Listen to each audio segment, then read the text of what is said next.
খুব সহজভাবে নরম লাচ্ছা পরোটা দিয়ে চিকেন রোল তৈরির রেসিপিটা শেয়ার করছি, যেটা খেতে কিন্তু দোকানের কেনা রোলের থেকে অনেক বেশি টেস্টি হবে, সাথে হেলদিও হবে। তো সবার প্রথমেই চিকেনটাকে ম্যারিনেট করে নিতে হবে। আমি এখানে 250 গ্রাম বোনলেস চিকেন নিয়ে নিয়েছি আর একটু লম্বা লম্বা স্ট্রিপে এভাবে কেটে নিয়েছি।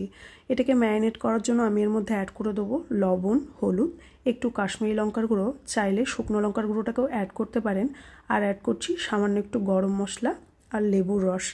এবারে অ্যাড করে দেবো 1 টেবিল চামচ মতো আদা রসুন পেস্ট আর 1 টেবিল চামচ মতো টক দই আর 1 চা চামচ সর্ষের তেল অ্যাড করে সমস্ত কিছুকে খুব ভালো করে মিক্স করে নিয়ে এটাকে ম্যারিনেট করে রেখে দেবো আধ ঘন্টার জন্য।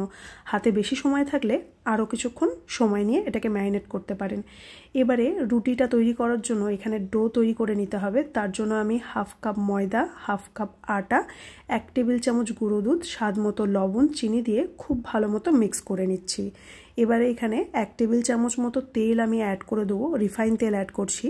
তারপর সমস্ত কিছুকে খুব ভালো করে মিক্স করে নেব আর এটাকে না খুব ভালো করে ময়ান দিয়ে নেব। একদম পারফেক্ট ময়ান দেওয়ার দরকার নেই, একটু সময় নিয়ে চেপে চেপে মেখে নিলেই এটা রেডি হয়ে যাবে। এবারে প্রয়োজন মতো জল দিয়ে এর একটা সফট ডো তৈরি করে নিতে হবে। আমি ডো তৈরি করার জন্য আটা ময়দা দুটোর ব্যবহার করেছি। আপনারা চাইলে শুধু আটা কিংবা শুধু ময়দা দিয়ে ডোটাকে তৈরি করে নিতে পারেন, তবে বলবো দুটো মিক্স করে তৈরি করলে কিন্তু খেতে বেশি ভালো হয়। এবারে ডোটাকেও আমি রেস্টে রেখে দেবো 5 মিনিটের জন্য।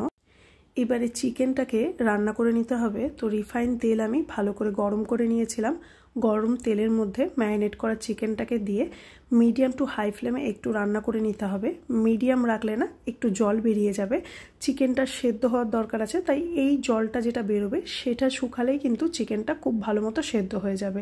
মোটামুটি 50% কুক হয়ে যাওয়ার পর আমি এখানে অ্যাড করে দিচ্ছি সরু করে কাটা পেঁয়াজ, ক্যাপসিকাম আর লঙ্কা কুচি। তারপর আবারও খুব ভালো করে মিক্স করে নিয়ে চিকেনটা সেদ্ধ হওয়া পর্যন্ত বা মিশ্রণটা একদম ড্রাই হওয়া পর্যন্ত রান্না করে নিলেই কিন্তু চিকেনের পুরটা রোলে দেওয়ার জন্য রেডি হয়ে যাবে। এবারে ময়দার ডো থেকে একটা লেচি কেটে নিয়ে শুকনো আটা লাগিয়ে যতটা সম্ভব পাতলা করে বেলা যায় সেভাবে পাতলা করে একটা রুটির মতো বেলে নিতে হবে। এবারে আমি লাচ্ছা পরোটা তৈরি করব, তার জন্য সেন্টার থেকে বাইরের দিকে একটা কাঠ লাগিয়ে নেব। তারপর উপর থেকে রিফাইন তেল আর একটু ময়দা ছড়িয়ে নিয়ে এভাবে রোল করে নেব। আশা করি ভিডিওতে দেখে বুঝতে পারছেন আমি ঠিক কিভাবে এটাকে তৈরি করে নিয়েছি। তো এভাবে করে নিয়ে তারপর আবারও শুকনো আটা লাগিয়ে আবারও খুব পাতলা করে যতটা সম্ভব হয় সেভাবে রুটিটাকে বেলে নিতে হবে। এই লাচ্ছা পরোটা তৈরি করার স্টেপটা না একদমই অপশনাল, আপনারা চাইলে একদম স্কিপ করে শুধুমাত্র রুটির মতো বেলেও এটাকে শিখে নিতে পারেন। তো এভাবেই আমি সমস্ত পরোটাগুলোকে তৈরি করে নেব। এবারে একটা তৈরি হয়ে গেছে, আমি কিভাবে সেঁকছি সেটা দেখিয়ে দিই। তো প্রথমে শুকনো তাওয়ায় এপিট ওপিট একটু ভালো করে সেঁকে নিয়ে খুব সামান্য হাফ চা চামচ তেল ব্যবহার করে আমি 2 পিঠ ভালো করে সেঁকে নেব। এবারে এটা যেহেতু আমি চিকেন এগরোল তৈরি করছি, তাই এখানে একটা ডিম ভেঙে নিচ্ছি, সামান্য লবণ দিয়ে ডিমটাকে ফেটিয়ে নেব। আর এখানে বেশ খানিকটা পেঁয়াজ কুচি, লঙ্কা আর তার মধ্যে অ্যাড করে দিলাম লবণ, চাট মশলা আর লেবুর রস। এই স্যালাডটা আমি চিকেনের যে রোলটা তৈরি করব তার ভেতরে অ্যাড করব, সেটাকেও আমি তৈরি করে নিলাম।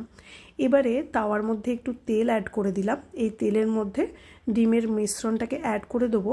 একটু ভাজা হয়ে গেলেই ওপর থেকে একটা পরোটা অ্যাড করে দিচ্ছি এবং চেপে চেপে এভাবে একটু ভেজে নিতে হবে।